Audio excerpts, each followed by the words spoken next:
que indudablemente ha tenido que hacer muchas cosas en este último tiempo, ha decidido junto al Comité de Crisis muchísimas cuestiones que tienen que ver con esta realidad inédita. Nunca habíamos pensado que íbamos a vivir este tipo de cosas o esta situación en particular. Y la estamos enfrentando y lo estamos viviendo, y aquí en San Luis hay un estatus que se ha generado con el tiempo que es absolutamente ponderable, destacable, y eso es lo que pretendemos hablar con el gobernador. Buenas noches, gobernador. ¿Cómo le va? Acá estamos trabajando. Me ha hecho venir hoy domingo a la Casa de Gobierno, a las terrazas. Vale la pena, sobre todo teniendo en cuenta muchas de las cosas que se han venido haciendo y los resultados también, ¿no? ¿Cómo caracteriza este momento? Después nos podemos meter en algunas cuestiones en particular. Es un momento crítico. Dentro de la pandemia es quizás el momento donde empieza la peor parte para la Argentina, para el hemisferio, para la región. Tenemos a Brasil con una enorme cantidad de casos. En Chile ha aumentado la mortalidad. La Argentina en este momento se está reduciendo la duplicación de los casos. Así que es un momento crítico, difícil, con una enorme diferencia. Yo estoy absolutamente de acuerdo con la posición del Gobierno Nacional, con Alberto Fernández y con el Ministerio de Salud de la Nación, Ginés González, de haber aplicado esta cuarentena rápido, acelerada. Quizás algunos creen que a destiempo, yo creo que no, que magníficamente a tiempo, y nos permitió llegar a este momento en mejores condiciones, o al menos más preparados para este momento crítico que se está iniciando en esta semana que pasó, en esta semana. Sí. Y especialmente en lo que se conoce como el AMBA, o sea, la ciudad de Buenos Aires y el conurbano bonaerense. Este es un tercio de la población de la Argentina, un tercio.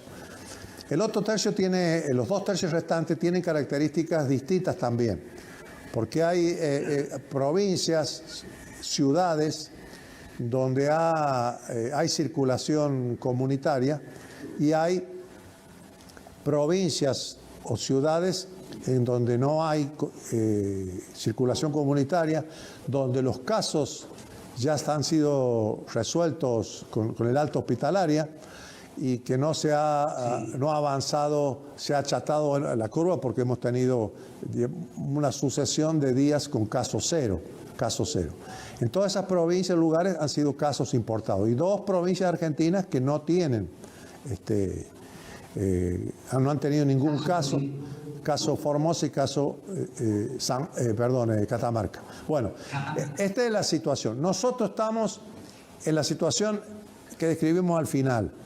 Tuvimos 10 casos, 11 casos según La Nación, porque es el caso del mercedino que tuvo el coronavirus, se lo contagió en el sur del país, ahí en Tierra del Fuego, en los cruceros esos que se hacen en Tierra del Fuego.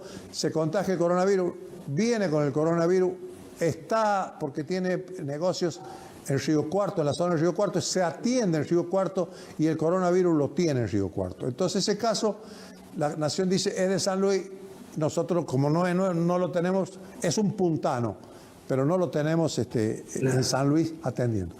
De los 10 casos, los 11 casos están todos con alta hospitalaria. Entonces, como podemos decir, en San Luis, a este instante que estamos hablando, no tiene circulación comunitaria, no tiene.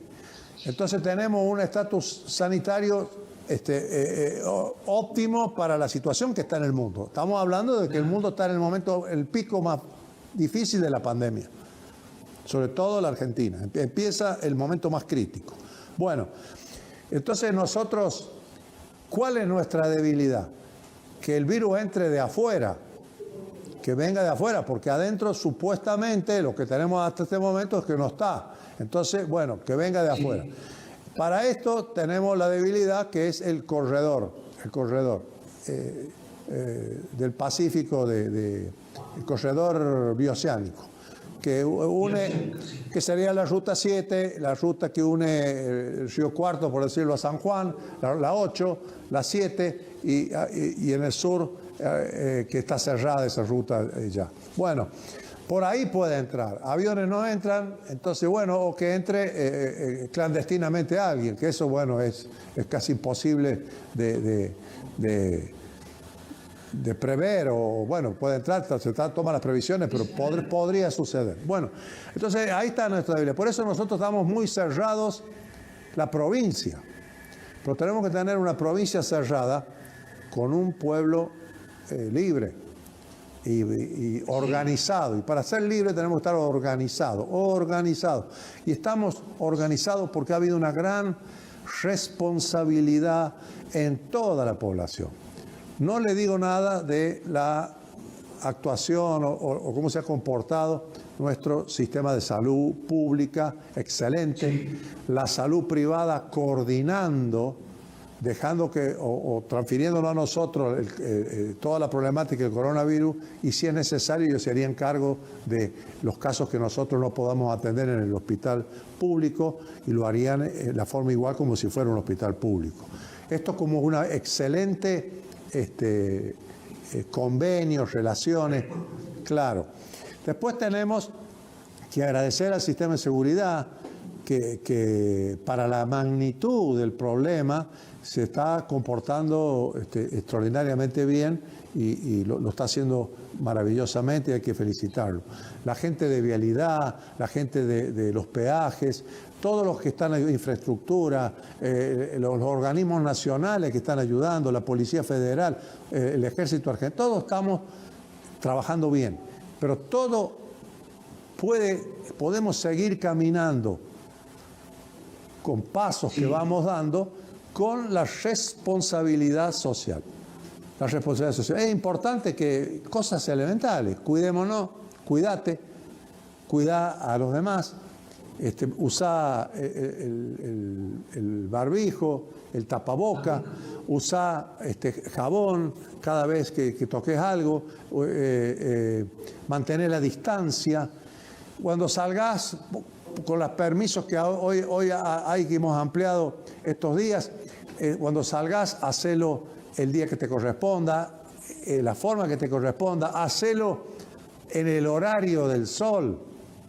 En el horario del sol, que estamos todos cuidándonos, te vamos a cuidar, nos cuidamos mejor.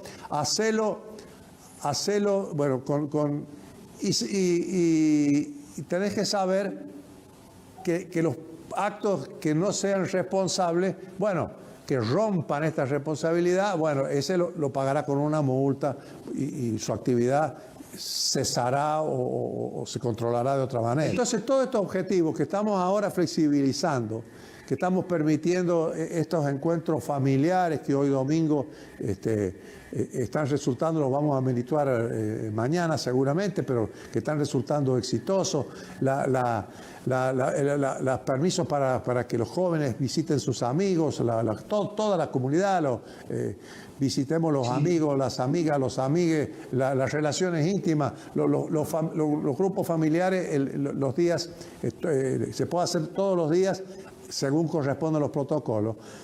Y prácticamente estamos abriendo otras actividades y algunas novedosas. Todo esto es con responsabilidad social y con el enorme miedo, trombeta, temor, y tenemos que saberlo todos, que esto es dinámico. Sí. Si suceden casos, sí, vamos a retroceder.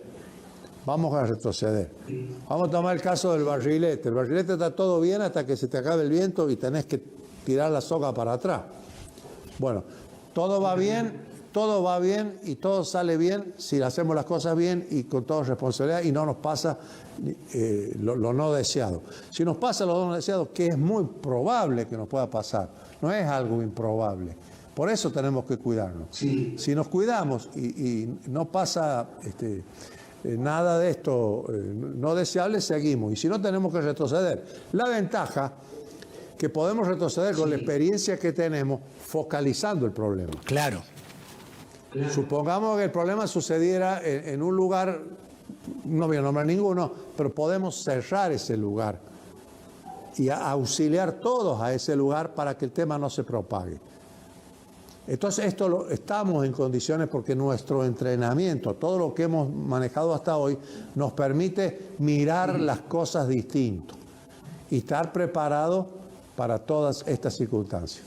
Indudablemente tuvieron que hacer, tuvieron y tuvimos, ¿no? Tuvieron que hacer un reconocimiento rápido de la situación, actuar en consecuencia y de alguna manera ayudar a tomar conciencia, que es lo que usted señala como responsabilidad, que me parece que la comunidad de San Luis toda lo ha entendido plenamente, y yo creo que la enorme militancia que usted y el Comité de Crisis le han puesto a esto ha generado y ha coadyuvado a generar este status quo tan favorable. El tema es, bueno, continuarlo, seguir con este estatus sanitario óptimo que tenemos hoy, que es, por otra parte, el que pretendemos todos. Y me parece que, bueno, todo eso es lo que ha determinado que usted pudiera de a poco ir flexibilizando todo esto, pero también acudiendo a la responsabilidad de cada uno de nosotros. Y creo que la respuesta ha sido positiva, salvo excepciones muy puntuales, desde todo punto de vista. ¿Lo considera así? Mira, los estadísticas o los números indican que esto es así, es así. Nosotros, personas detenidas por infracción al DNU, que todos los días decimos los números, bueno, el número si lo ponemos en estadística nos da el 1%, el 1% y un poquito más, el 1,2,3% de la población. O sea que solo el 1,3% de la población, bueno, y lo dirá el juez, si ha sido una infracción o fue un tema justificado, de alguna manera se ha salido de este pedido de responsabilidad social. Es un índice muy bajo, porque hay que decirlo al revés. Ahora, el 99% cumple. Cuando uno dice el 99%, está diciendo todos estamos de acuerdo en cumplir con estos preceptos que no han sido siempre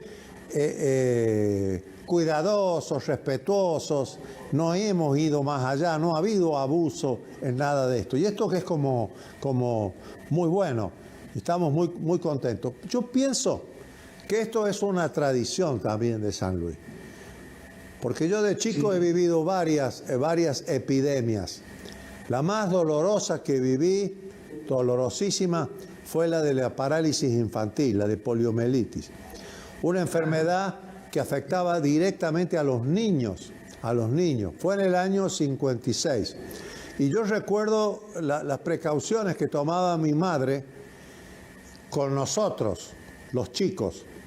Yo en ese momento tendría 6, 7 años, era justo un niño muy vulnerable ante esta situación. Y cómo me cuidaba y cómo eran las mismas reglas de juego para mis otros compañeros con las otras madres puntanas. Cómo nos cuidamos de esa tragedia nacional, porque hubo muchos chicos muertos y muchos chicos que quedaron con secuelas, que fue muy, muy doloroso. Y un gobierno en ese momento muy ausente, que no lo tomó con mucha seriedad, salvo interrumpir las clases.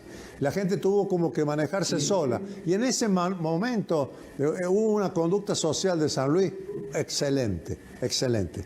Está el caso que cito también siempre del gobernador Heriberto Mendoza, que cuando vino en el año 1886, de la época, esto apareció no sé si el cólera o la fiebre amarilla o al revés, en el año 1886 él era gobernador y paró el tren. El tren acababa de llegar a San Luis. Cada vez que pasaba el tren era una fiesta.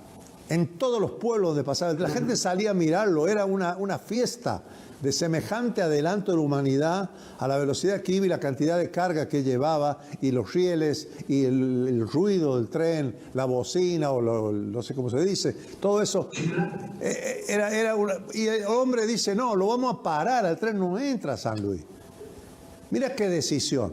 Bueno, pero ese gobernador no tuvo ningún caso de fiebre amarilla o cólera, lo que fuere, en 1886. Cuando San Luis, en el año 1863-62, en la fiebre amarilla, había tenido más de 200 muertes. En una pequeña aldea de muy pocos habitantes, 200 muertes era un número, una mortalidad enorme. Entonces, bueno, estas son las tradiciones, lo que yo llamo la puntanidad. Esta conducta de la sociedad de San Luis, que es ejemplar, sabe, solidaria, bueno, nos da mucha seguridad, y trabajando con este diálogo que se da todos los días, y ahora lunes, miércoles y viernes, vamos avanzando muchísimo, porque yo recibo también lo que me dicen de estas reuniones. ¿Qué le dicen? Digo, usted recibe permanentemente y actúa. Me pasó un día que estuve un poco bajoneado porque fue el día aquel de que se habían, creo que fue ese día que se habían entrado. Sí, pues, que entraron estos chicos que trabajaron en la cosecha, que habían vuelto de Mendoza, se habían entrado por Candelaria. Y había pasado otro caso también en Mercedes, de una chica que había... Mercedes. Sí, que el padre camionero la hizo entrar clandestinamente. Esto, en un momento que estábamos a punto de avanzar para liberalizar y flexibilizar, tuvimos que retroceder. A mí me dio tanto dolor, al menos demoraron unos días, merituar. Me dio tanto dolor, y la gente y yo se ve que lo expresé, lo conté, o no sé qué.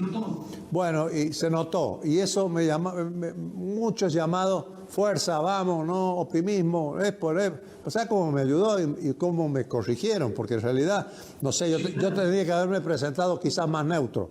Y el aliento de la gente fue inmediato, empujá, fuerza, vamos, bueno. Me lo dijeron de mil maneras, eso ayuda. A veces me hacen crítica, Alberto, aflojá tal cosa. Otros llaman, tengo un caso que sería especial. Hoy me llamó, hace 3 o 4 días, estas horas, me llamó un funcionario nacional y me pide una excepción. Sí. Y me dice que, bueno, una persona que viaja en remis, entonces cuando llegue a San Luis, que le hagamos pasar rápido, porque el remis le cobra por hora que se demora. Y yo le digo, entonces yo le contesté, mira, me estás pidiendo una excepción. No damos excepciones, lo siento, no damos excepciones. Y además a la provincia le sale más barato pagarte el remis que mover toda la provincia para que vos tengas una excepción. Entonces dijo, perdóname, disculpame, hacé de cuenta que no te dije nada. Bueno, de estos hay muchos casos. El caso que me llama, o lo llamé yo, el golfista profesional, este chico que es un ejemplo para San Luis, etcétera, etcétera. Bueno, de alguna manera quería una excepción o quería estar en San Luis con una especie de estatus especial para ir a jugar golf. Le digo, no hay ese estatus. Yo no lo tengo. No lo tengo yo. Yo fui a Buenos Aires reunión con el presidente, que es muy importante que esté. Muy importante para la provincia, para las relaciones, para el diálogo, para poder participar activamente. Y no porque después tengo que hacer la cuarentena. Y hacer la cuarentena es muy complicado. Yo hago este aislamiento social, pero como dicen los protocolos, de mi casa al trabajo, del trabajo a casa. ¿Cómo es su vínculo con Alberto Fernández? Es decir, conocíamos su vínculo de antes. ¿Cómo es ahora? El vínculo con Alberto Fernández, antes de que la campaña presidencial, antes de que fuera candidato, sí, era respetuoso pero difícil. Respetuoso pero difícil, porque bueno, usted sabe las posiciones que tuve yo cuando él era jefe de gabinete, sí, y bueno, fueron distintas. Pero fue siempre respetuoso, pero difícil. Después, sí, cuando él, a partir de que él es candidato, el apoyo nuestro fue incondicional, y he participado en todo lo que me han pedido, he ayudado todo lo que he podido y ahí sigo ayudando. En este momento, mi apoyo al gobierno nacional es absoluto, incondicional. Pero tengo una cuestión con el tema de la deuda externa. Por eso claro. Por eso simplemente yo no firmé porque no estoy de acuerdo con esa doctrina aplicada por el gobierno. Yo tengo otro concepto. Por supuesto que estoy a distancias enormes de los fondos buitres o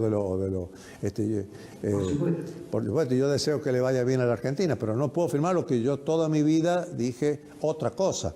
Yo desde cuando era un joven senador nacional en la década del 80, estoy hablando de años 85, 86, yo estuve haciendo una gira internacional hablando de la deuda externa, Argentina, y de la deuda externa.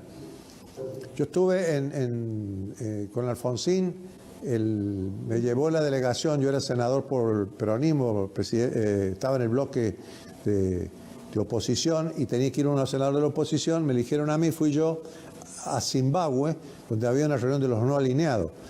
Yo estuve con Fidel Castro hablando de la deuda externa. ¿Lo conocen a Fidel Castro?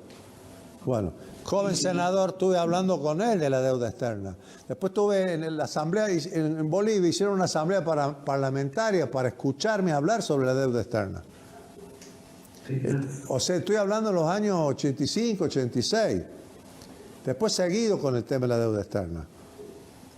Yo mi mayor logro o comunicaciones fue cuando el Adolfo dio su doctrina sobre la deuda externa en el Congreso argentino, que no declaró el default algo liviano, fue toda una doctrina. Yo he hablado en los organismos internacionales de la deuda externa y mi posición ha sido siempre esta de que la deuda es odiosa, etcétera, etcétera. He hablado con el representante regional en su momento del Fondo Monetario Internacional, he hablado en el Tesoro de los Estados Unidos, he hablado en los foros de Miami sobre la deuda externa y siempre he dicho lo mismo. Entonces yo no puedo firmar esto, pero esto no significa que haya una ruptura o no. El diálogo con el presidente sigue igual, mi apoyo al presidente sigue igual, etcétera, etcétera. En el tema de la deuda externa, hagamos como un paraguas. Ese tema yo pienso distinto, deseándole que a la Argentina le vaya bien. Yo creo que en ese sentido tampoco el presidente debería haber tenido ninguna expectativa en función de todo esto que usted está narrando respecto a cuál iba a ser su posición. Su posición iba a ser esta, era lógico que así fuera. Hablé con el ministro del Interior, le expliqué la posición, me dice, bueno, sí, te entiendo, hubiéramos deseado que firmara, nada más.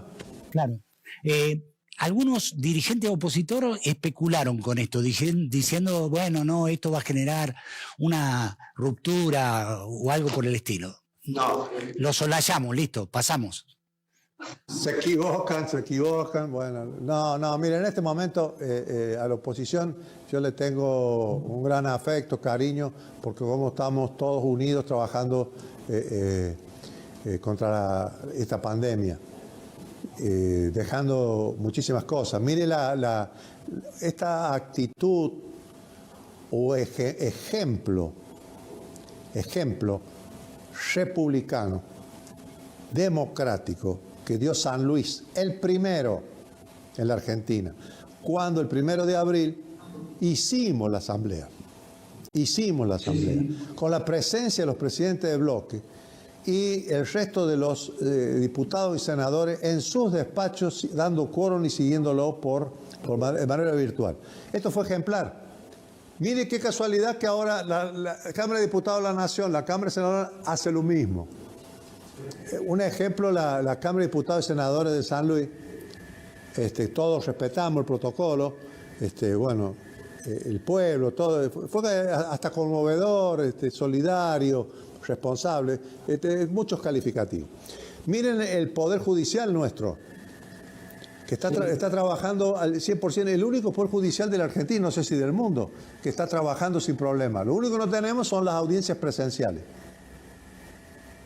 Esto es ejemplar. Sí. El diálogo con el campo, pese a que a los muchachos del campo siempre les gusta, prefieren más estar en la vereda del frente tirando cascotazos que estar juntos dialogando en una mesa comiendo un asado.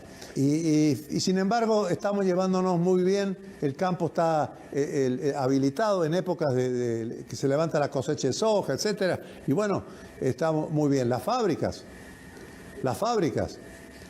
con un enorme porcentaje de fábricas trabajando, bueno, y todas las actividades, los artesanos, etcétera, y vamos a seguir buscando que también sean los actividades que hoy pensando en los bares, restaurantes, en los hoteles, esto que tiene más, la cultura, el deporte. ¿Qué está pensando respecto a ese tipo de actividades que son las que indudablemente están más paralizadas y son las que, bueno, están viendo cómo arrancar, ¿no? Mira, acá hay que mirar el futuro, hay que pensar, primero, que la pandemia no llegue. Y si llega, que no nos pase nada grave. Y si pasa algo grave, que sea lo menos grave de lo menos grave que podamos. Todo eso estamos preparados. Pero hay que mirar también el futuro, el día después. Y hay que mirar el día después cómo toda la economía de la provincia aceleradamente se pone en marcha. Hay que mirar la cultura, hay que mirar el deporte, que son los temas que más problemas tienen. ¿Cómo pueden empezar a trabajar sin público o con público? ¿Cuándo pueden y cómo? ¿Y cómo se hace con el público? ¿Qué distancia se guarda? Todo eso. Todo eso hay que irlo pensando. Algo que hay que saber hacer, que los chicos nos enseñan todos los días, es copiar y pegar.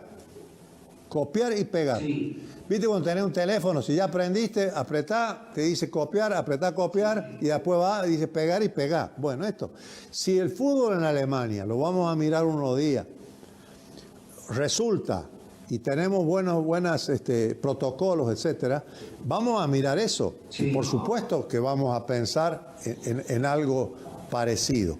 Pero hay otros deportes que son más fáciles que el fútbol, porque el fútbol es uno de los más complejos. El fútbol, el básquet.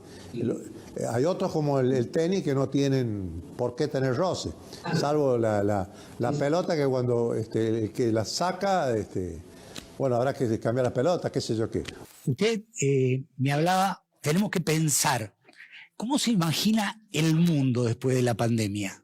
Digo, teniendo en cuenta todo lo que ha expuesto precisamente esta, ¿no? Bueno, mira, siempre vamos a imaginar lo que yo conozco y he vivido y sé. Por ejemplo, las políticas sobre la Segunda Guerra Mundial. La Segunda Guerra Mundial fue una de las máximas tragedias de la humanidad. Prácticamente todos los países del mundo, salvo muy pocos, entre ellos la Argentina, no entraron en la guerra. Pero todos los países, incluida la Argentina, después de la guerra, tuvieron que hacer una política de reconstrucción. A partir, y esto es lo que no estamos entendiendo, y yo lo digo y lo repito, que tenemos en este momento, nos guste o no, una economía cerrada. A ver, lo digo de otra manera, hay dos economías. La economía abierta, que sería cuando las transacciones se hacen a todo el mundo, se fabrica para el mundo, los productos del mundo entran, ingresan, sale todo, y las relaciones son multilaterales, enormes, y ocupan todo el planeta. O sea, una economía, vamos a decirlo de otra manera, también globalizada. Pero está globalizado el comercio, la finanza, la economía, la producción, la industria, todo. Esta es la economía abierta. Generalmente la economía abierta se llama la economía que produce lo que la gente más necesita y llega al consumo y al consumismo. Y lo que más se consume generalmente son alimentos, ropa, y hoy día tecnología. Esta sería una economía abierta. Con la pandemia nos cerramos la economía, porque te cerraron la frontera, te cerraron los lugares, te cerró el comercio, no hay aviones. Entonces la economía hoy son todas cerradas. Y la economía cerrada tiende al autoabastecimiento. tiende al autoabastecimiento. Entonces tiene que autoabastecerse. En una, lo voy a decir de otra manera ahora citando a Samuelson, al Paul Samuelson, que es un economista, que el manual de economía de ese lo leímos todos tenemos que leerlo, sí. Ya lo leímos. Bueno, Samuelson dice, en la economía abierta se produce mantequilla, decía él en la traducción, manteca, alimentos. Y la economía cerrada es una economía de guerra, se producen cañones. Bueno, en esta economía cerrada nosotros tenemos que producir fundamentalmente alimentos y productos sanitarios. Sí. Y también ciencia y técnica, un poco bueno, pero está cerrada y concentrada por lo menos eso. Bueno, ahora se abre la economía, se termina la pandemia. Entonces el mundo tiene toda economía cerrada, entonces hay que empezar lentamente a dialogar y a ver qué economía tenés. Y empieza una economía de reconstrucción, donde en muchos lados va a seguir cerrada un tiempo o no, o siempre. Esto primero que cambia es esta regla de juego, que culturalmente después te transforma la sociedad. Después hay que ver dónde quedó mutilada la sociedad, dónde quedaron heridas, en qué parte. Y eso también hay que reconstruirlo. La pandemia nos provocó cuántos desastres. Los encierros, los aislamientos voluntarios, obligatorios, como fueren en cada lugar, ¿qué dejaron en la sociedad? ¿Qué pasó con nuestro sistema escolar? ¿Qué pasó con nuestra cultura? ¿Qué pasó con nuestro deporte? ¿Qué pasó con las industrias? ¿Qué pasó? Y todo esto se llama economía de reconstrucción. Seguro que vamos a tener una economía de reconstrucción. Seguro que vamos a tener una sociedad, miren lo que voy a decir, pero después lo corrijo, con una ética hiperindividualista, que nos ha generado estar encerrados con una computadora, donde la computadora te hace ligar al mundo, pero te salvas solo. Vos vas a la cocina, vos te vas a comprar los alimentos, vos si tenés un problema te curás, vos te lamés las heridas. Esto genera sin duda una ética hiperindividualista que ya viene de antes, viene formando a la gente. Objetivamente el mundo está con una ética, pero ahora se va a acentuar. Pero con un concepto, la ética hiperindividualista se convierte en hipersolidaria, mirá qué absurdo, cuando te pasa algo. Entonces a nosotros nos ha pasado la pandemia. ¿Cuánto vamos a evolucionar en solidaridad? No sabemos. Yo espero que muchísimo. Que la ética hiperindividualista, que no es tan... es. No lo podemos calificar si es bueno o malo, es. Bueno, pero ¿cuánto de solidario se va a teñir y cuánto va a dejar de ser hiperindividualista para pasar a ser más solidario, muy solidaria? Quizás en un punto único visto en la historia de la humanidad. Ojalá esa ética solidaria se concrete. Bueno, y también estas situaciones extremas de la humanidad, como es esta que estamos viviendo, trae en la naturaleza humana las mejores cosas y trae en la naturaleza humana las peores cosas. ¿Cuántas van a influir en eso en el futuro? Bueno, esto no lo sabemos. Lo que sí sabemos es que después hay que hacer una política de reconstrucción. Que tenemos dos variantes, ojo, tenemos dos variantes. Los centros internacionales, este 1% que maneja el 50% de la economía del mundo, este pequeño grupo, seguramente va a querer poner condiciones. ¿Y cuánto se van a dejar condicionar las naciones, los estados, las corporaciones económicas, etcétera, en tener una reconstrucción de otra manera? Por eso le quiero preguntar respecto a esto que usted acaba de mencionar. ¿No siente como que todo esto que se ha producido a partir de esta pandemia rompe algunos ejes que estaban instalados y que parecían inmodificables? Digo, hoy el rol del Estado es un rol decisivo, ¿sí?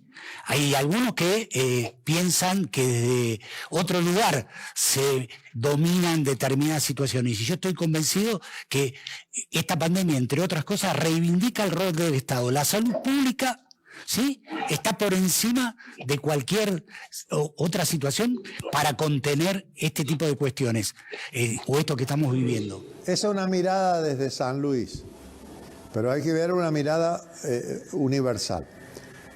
Yo voy a tratar de hacer una mirada universal, como si fuera ciudadano del mundo y no el ciudadano o nacido y criado en San Luis.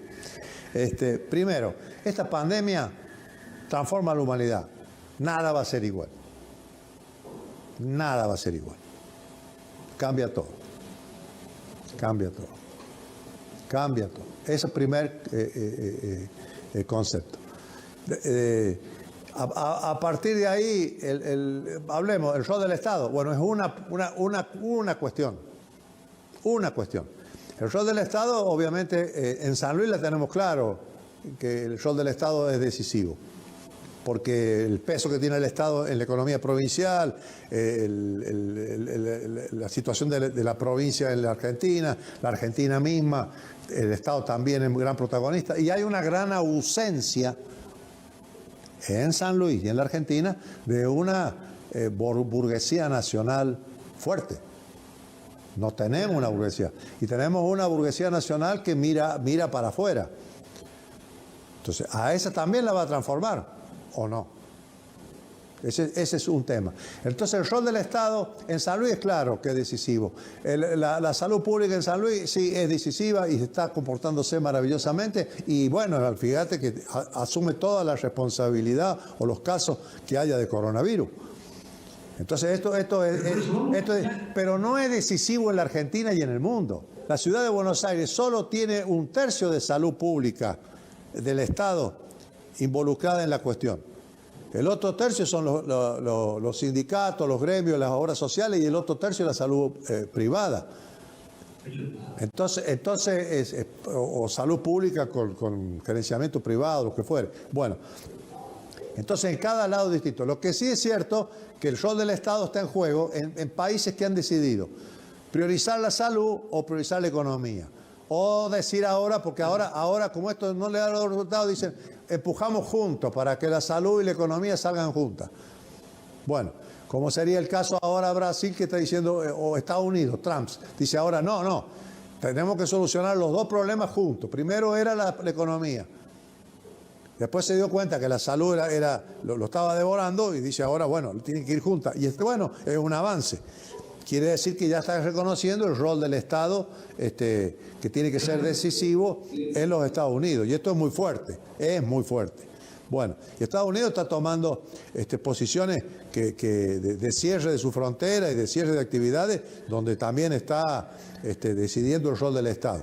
En otros lugares, como todavía Brasil, por ejemplo, en su momento Inglaterra, tomaron la posición directamente, vamos por la economía. Y todavía sigue con esta situación. Que bueno, la historia dirá. La historia dirá. Así que el rol del Estado, yo creo que, claro, obviamente la pandemia lo va a cuestionar, y seguramente los intelectuales van a hablar y la economía va a hablar. Para que el rol del Estado, sea mirado de otra manera. Porque además, ojo, esta cuestión del calentamiento global, que vamos a separarla del problema del virus. Vamos a separarla. Pero el problema del calentamiento global nos va a traer cambios en el clima que generan que lugares donde no había ciertas enfermedades las tengan. ¿Nos suena a nosotros San Luis con dengue? Bueno, tenemos dengue en San Luis y ya tenemos casos que no son extranjeros. Casos propios, casos autóctonos de dengue. Entonces el dengue ya llegó a San Luis y puede que sea para quedarse. Y nos van a empezar a llegar enfermedades porque nosotros cada vez nos vamos volviendo con más calor, vamos a decir, más cerca de lo subtropical que en la zona que estamos. Bueno, y esto va a generar más calor, más lluvia, más desertificación, sí, más distintas floras, distintas faunas, todo esto nos va a ir cambiando. Entonces todo esto implica que el rol del Estado obviamente se va a modificar. Se va a modificar y va a ser un Estado mucho más activo y mucho más participativo.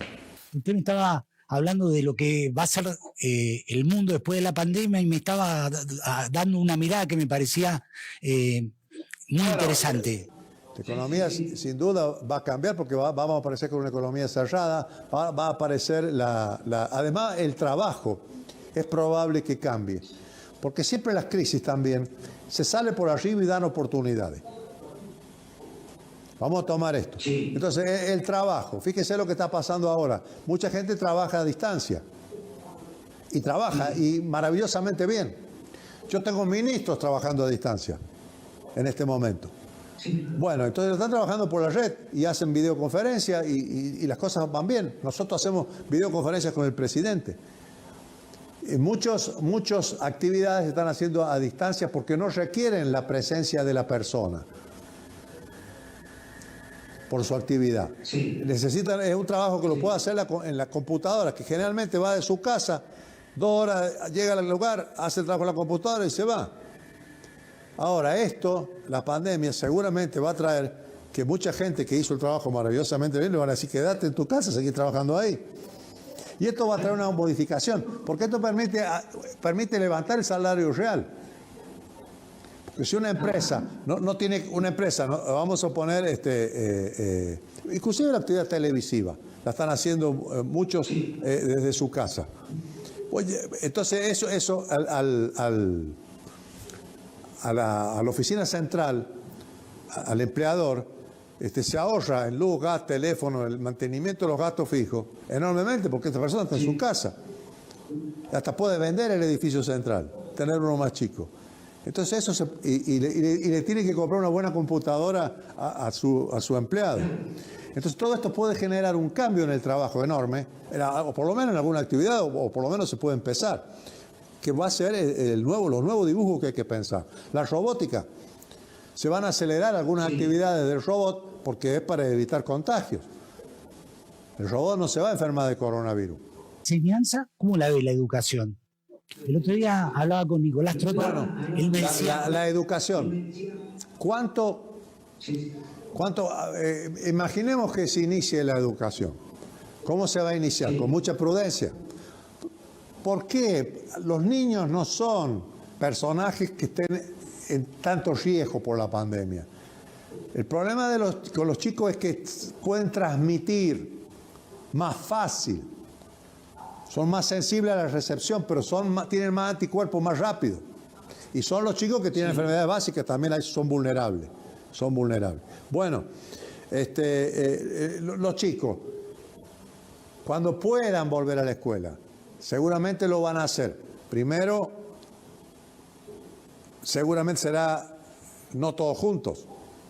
Entonces vamos a imaginar, ¿cómo haría yo? Lunes, miércoles y viernes, la mitad del curso y la otra mitad martes, jueves y sábado. Entonces tenemos en un edificio escolar que tenía 40 por aula, ahora tenemos 20 por aula. Buscamos la manera de hacer los recreos, la distancia, entonces todo es más posible que se generen cosas así. Entonces vamos a estudiar ahí cuánto de presencial necesitamos para la socialización de los chicos. ¿Cuánto tiempo en el aula y cuánto tiempo en su casa? Entonces son desafíos nuevos que no sé si va a quedar así, pero que va a suceder que nos obliga a repensar. Sí. La relación docente-alumno sin duda es necesaria. El afecto de los chicos entre sí, los padres, todo eso es la comunidad educativa. Pero la comunidad educativa es necesario que funcione como hoy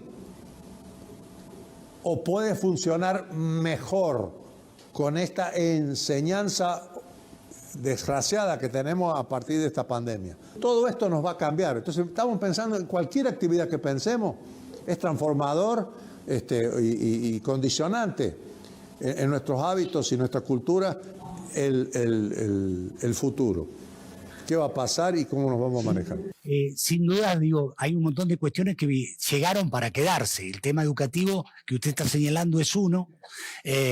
Y hay otras cuestiones que usted también las marcaba, que indudablemente van a ser perennes, van a quedar y los vamos de alguna manera a ir adaptando.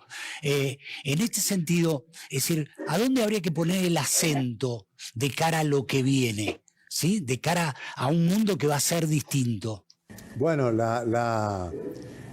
el acento hay que ponerlo de cara a lo que ya se venía hablando, la ciencia y la técnica, que esto de coronavirus, el coronavirus lo vamos a superar con la vacuna, pero pueden venir más coronavirus detrás. Y tal vez no sea dentro de 2 años, pero puede ser 5, 10, 15, 20. Que la sucesión de estas pandemias que aparecen cada tantos años en la humanidad se empiece a hacer más rápido, más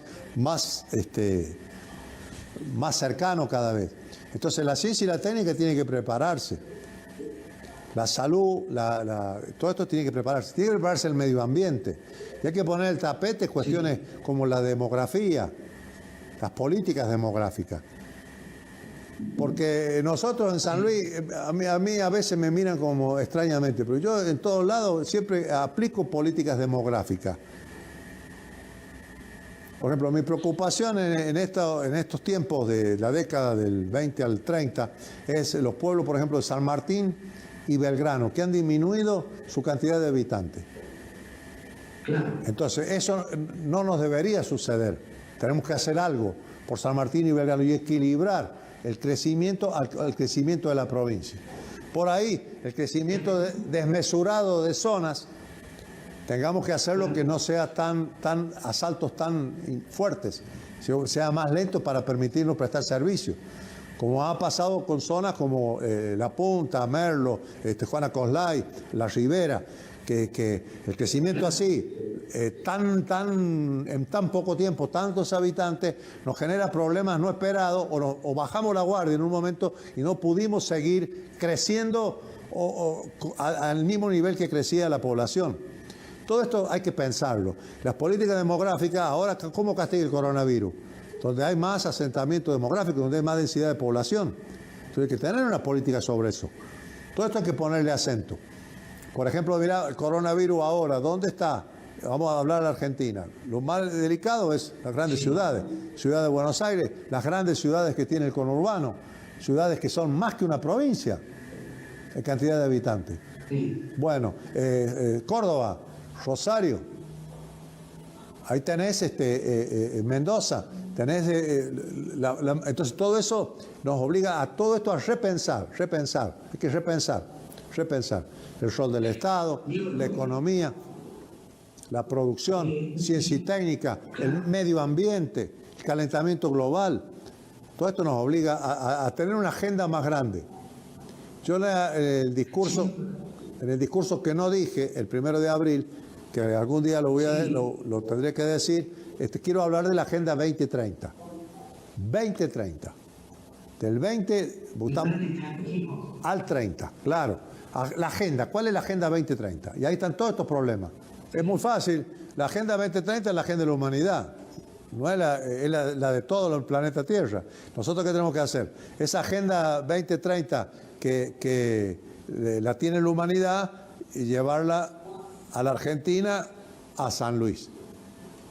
Entonces nosotros podemos saber año a año si vamos llenando o vamos cubriendo las necesidades que nos pide la Agenda 2030. Por ejemplo, la Agenda 2030, uno de los temas que piden salud es las cloacas. Cloacas. Sí. Lo pide en salud, cloaca, agua potable. Entonces, ¿cuánto nos falta a nosotros para llegar al 100%? Bueno, ahora tenemos Quines. Vamos a empezar con las cloacas en Quines, apenas podamos, largamos las cloacas en Quines, que es una ciudad que no tiene. Algunas otras ciudades que tienen déficit en cloaca, puede ser Merlo. Bueno, los que tienen déficit en cloaca, hay que pensar cloaca, agua potable. Tenemos que ver cómo hacemos la campaña para lograr que todo el sur de la provincia tiene arsénico el agua. Que podamos, o con los procesos de sacarle el arsénico al agua para que sea potable, o el proceso de llevarle el acueducto del Este, que es carísimo. Pero si pudiéramos hacerle, llevar el agua del río Quinto, del río Quinto, ¿sí? Al sur. Carísimo. Pero si podemos y la nación nos ayuda, pues esa es la Agenda 2030.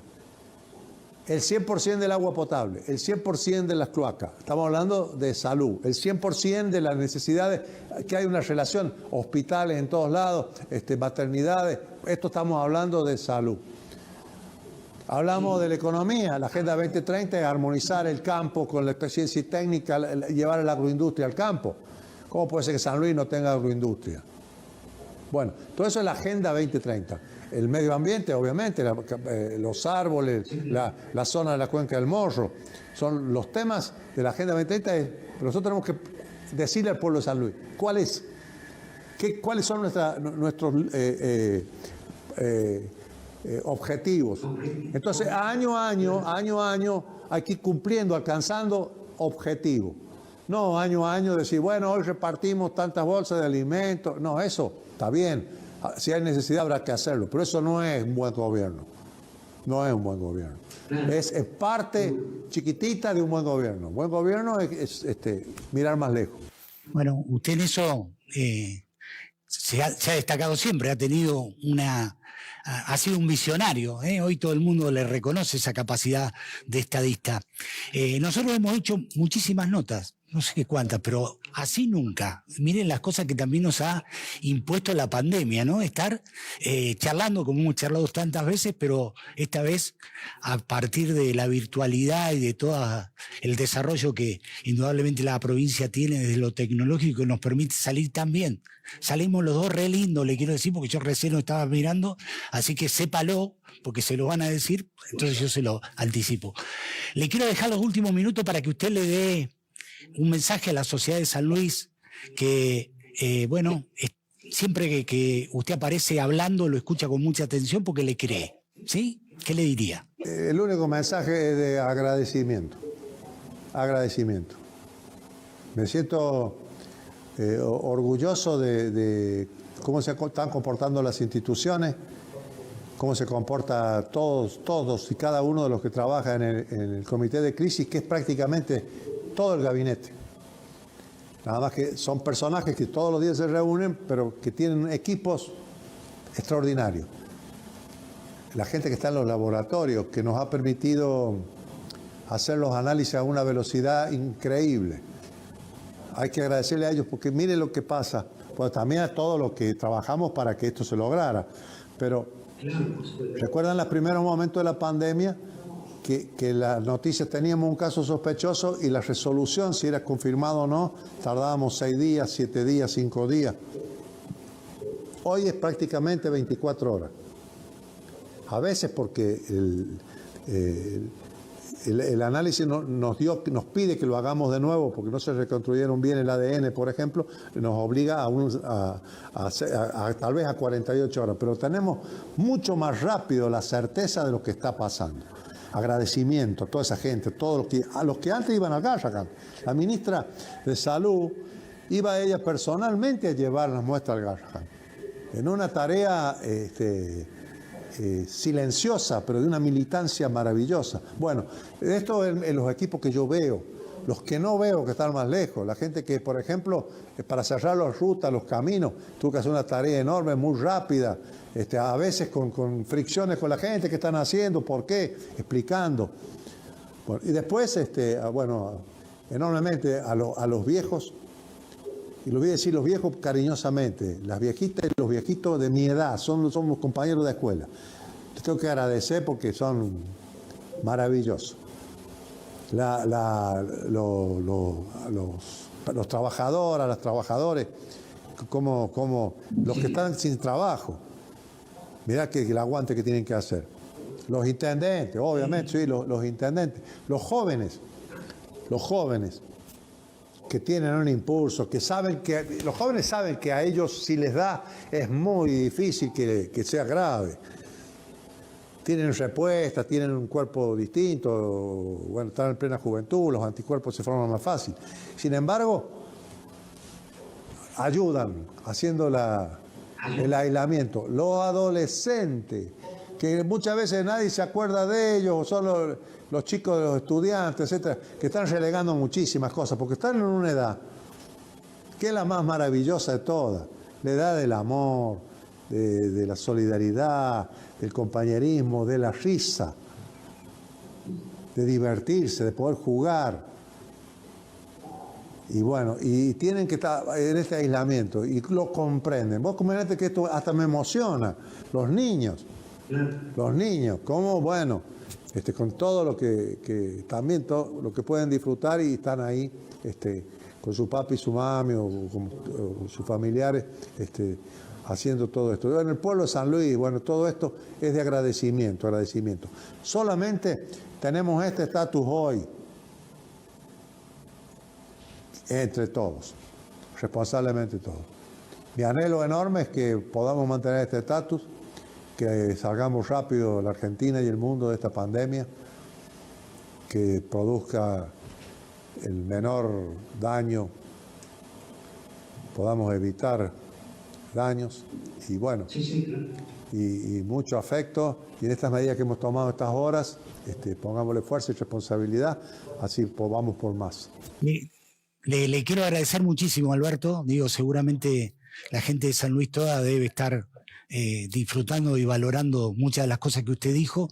Y bueno, estamos permanentemente siguiendo cada una de las decisiones que se van tomando y creo que, bueno, todo esto ha funcionado y eso me parece que es la satisfacción que usted tiene que tener y que nosotros también tenemos, porque nos sentimos parte. ¿Sí? Bueno, ¿sí? Yo permítame que me despida felicitándolo a usted, porque tiene un empuje, un empeño y una puntualidad enorme y un mercedinismo también enorme y también le tengo que felicitar porque esa corbata es tuviéramos presente, casi diría, casi perfecta. Si tuviéramos de manera presencial, yo en este momento me la tendría que sacar y se la tendría que estar entregando a usted. No, yo no lo admitiría, porque no estoy dispuesto a darle la campera por esa corbata. Alberto, abrazo grande. Gracias. Nos vamos. Estuvo con nosotros el gobernador de San Luis, como para pensar. Chao.